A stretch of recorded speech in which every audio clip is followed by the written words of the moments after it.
There's a common misconception in our healing that we'll know we've made the right choice in our healing when we feel better. We will feel better when we set that boundary. We'll feel better when we have that new habit. We'll feel better when we choose that new thought. And eventually the hope is yes, but initially, sometimes we feel worse. So what do we do when we set that boundary and we feel guilty? What do we do when we go to take action towards that new habit and we feel annoyed? We don't want to.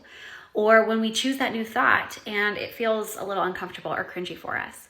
So what I've shared with my coaching clients when this has come up this week is it gives us the opportunity to feel both and to work on some emotional regulation as well.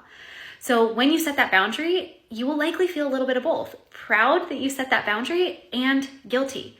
That's okay. This is just part of that human experience where you get to feel guilty. And we get to destigmatize that guilt means we've done something wrong.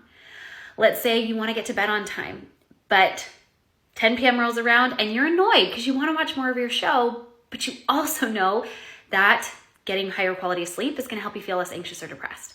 Well, you get to be both. You get to be committed to make this new choice and you get to feel a little bit annoyed.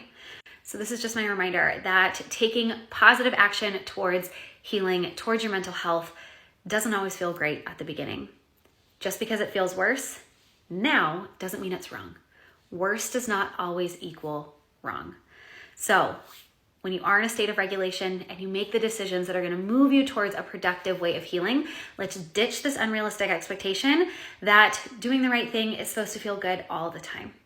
And let's allow us to move through some of that friction of it not feeling great at first in hopes that it helps us to feel better in the long run. I'm Amanda Armstrong, a trauma and neuroscience-informed anxiety and depression coach, and I help people reclaim their lives through research-supported behavior change and nervous system regulation. If you'd like support in this work, head to the link in my bio.